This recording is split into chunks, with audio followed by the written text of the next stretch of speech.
السلام عليكم، اهلا وسهلا بكم. سعيده باش نلقاكم مره اخرى في فيديو جديد ومع وصفه جديده من وصفات يوميات سمهان. كنتمنى تكونوا بخير وعلى خير وفي احسن الاحوال.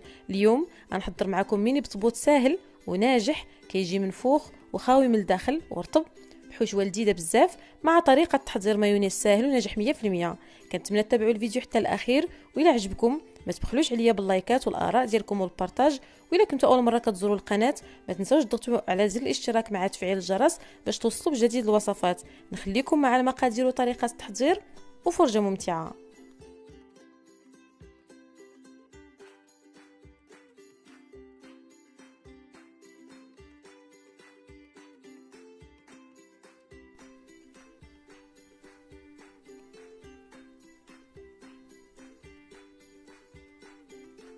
غنحتاج في العجينه جوج زلايف ديال الفرص اولا الدقيق الابيض، وزلافه ديال الفينو اولا الدقيق الحرش. غنزيد ليهم معلقه كبيره ديال سنيده ومعلقه كبيره ديال الخميره الفوريه، الملح على حسب الذوق، جوج معالق ديال زيت الزيتون، والماء الدافي باش غنجمعوا العجينه. كندير شويه الخميره والسكر نخليهم شويه حتى يتفاعلوا، عاد نبدا نعجن وانا كنزيد الماء شويه بشويه.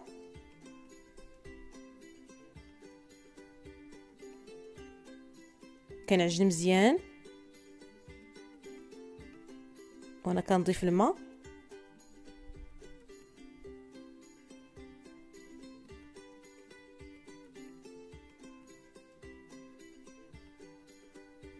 حتى نحصل على عجينه رطبه كما كتشوفوا. كندلكها واحد شويه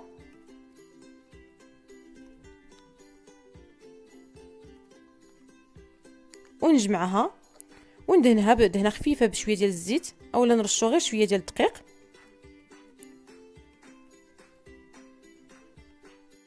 وكنغطيها بواحد البلاستيكه اولا فيلم اليمونتير وواحد السربيته ونخليها حتى تضاعف الحجم ديالها. من بعد ما تضاعف الحجم ديالها كما كتشوفوا كنخويها من الهواء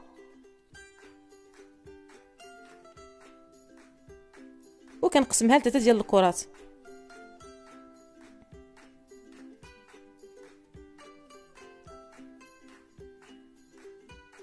كما كتشوفوا العجينه كتجي رطبه.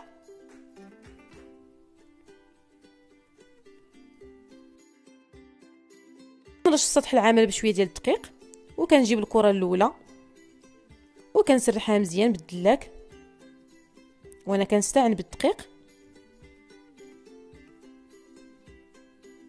نتوما باش ما تلصقش ليا العجينه حيت كتكون رطبه بزاف كما قلت لكم.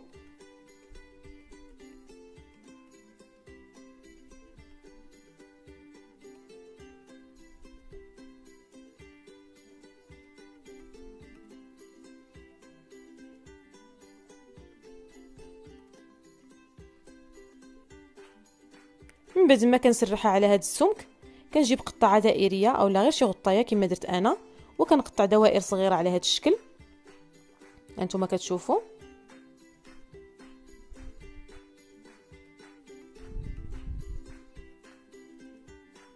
انا درتهم صغار ما درتهمش كبار. هانتوما كتشوفوا السمك ديالهم كيف تيجي.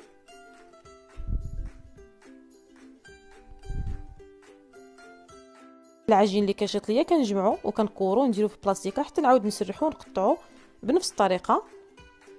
كنستمر بنفس الطريقه بالنسبه لجوج كرات اللي بقاو ليا نسرحهم ونقطعوهم دوائر.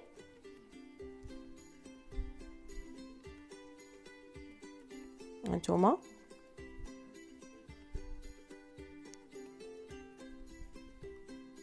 كنحط البسيبطه ديالي في بلاطو مفرش بواحد السربيته ونخليهم يرتاحوا. مما كملت العجينه كامله عاد نبدا نطيبهم، ما كنخليهمش يخمروا بزاف وهذا هو السر باش يتنفخوا ويجيو خاويين من الداخل. كندير مقله ثقيله تتسخن، كندير المقله الثقيله اللي كنستعمل انا وكنبدا نطيب البطبوط ديالي. كنحطهم كما كتشوفوا ونخليهم غير شويه ونبدا نقلبهم. هانتوما كما كتشوفوا كل مره كنقلبهم بدون توقف حتى يتنفخوا. كما كتشوفوا هما بداو كيتنفخوا. هانتوما كنقلب كل مره باستمرار حتى يتنفخوا ويصيبوا، عاد نحيدهم.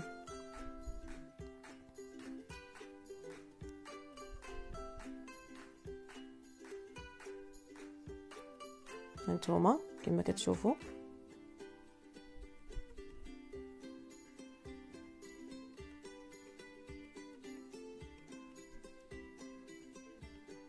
كنحيد اللي طابو وندير وحدين اخرين. مهم كما قلت لكم ضروري نقلبوهم كل مره باستمرار حتى يتنفخوا ويطيبوا، عاد نحيدهم. هانتوما كنستمر هكا حتى نطيب الكميه كامله اللي عندي بنفس الطريقه ونرجعوا. غندوز دابا باش نحضر واحد الحشوه لذيذه وسهله باش غنعمر البطبوط ديالي، واللي فيها خص مقطع صغير، بيض مسلوق محكوك،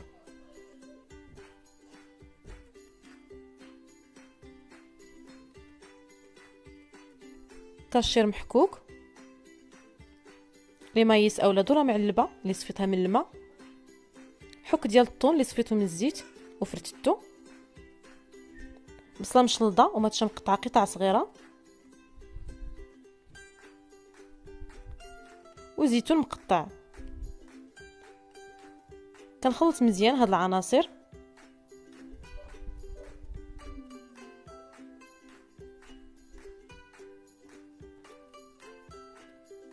وغندوز باش نحضر مايونيز ساهل اللي غنزيد الحشوه واللي فيه 2 بيضات،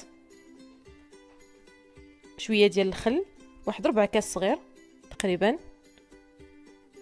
شويه ديال الابزار، الملح على حسب الذوق. كنديرهم في مولينكس وكنطحنهم اولا كنخلطهم مزيان حتى يطلعوا.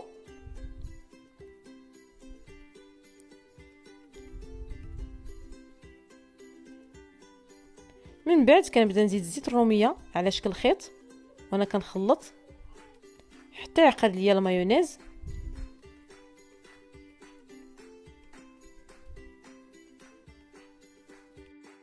هانتوما كتشوفوا كيف كيجي عاقد ولذيذ بزاف، حسن من ديال الحانوت، راه باقي غيعقد اكثر من اللي يبرد، انا غنستعملو مباشره.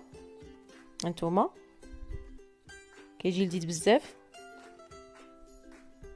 كنجيب الحشوه وكنزيد المايونيز ونخلط مزيان.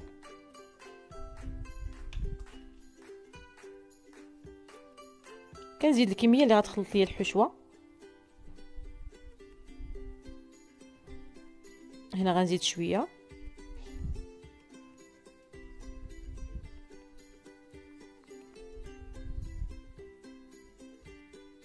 فوالا. وها هو البطبوط ديالي من بعد ما طاب وبرد. هانتوما كتشوفوا كيف كيجي منفوخ وخفيف.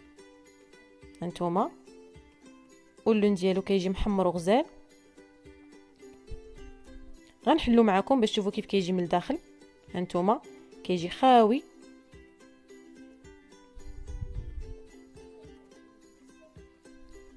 ما كيجيش معجن نهائيا من الداخل. هانتوما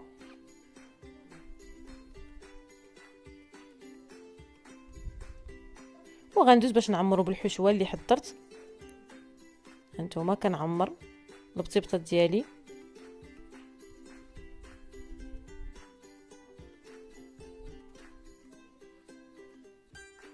هانتوما كنستمر هكا حتى نعمرهم كاملين ونرجع باش نوريكم الشكل ديالهم النهائي في صحن التقديم.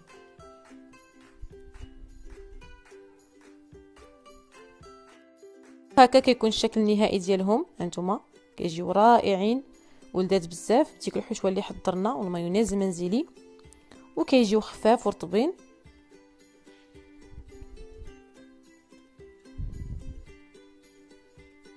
كنتمنى تجربوهم وينالوا الاعجاب ديالكم.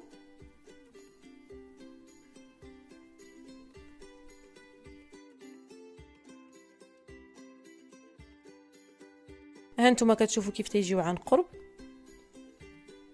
وصدقوني ديك الحشوه كتجي رائعه ولذيذه بزاف، ما تشبعوش منها. كنتمنى الاقتراح ديال اليوم ينال الاعجاب ديالكم، وإلا عجبكم الفيديو ما تبخلوش عليا باللايكات والاراء ديالكم، وإلا مازال ما مشتركينش في القناه ضغطوا على زر الاشتراك مع تفعيل الجرس باش توصلوا بجديد الوصفات. نتلاقاو ان شاء الله فيديو جديد. السلام عليكم.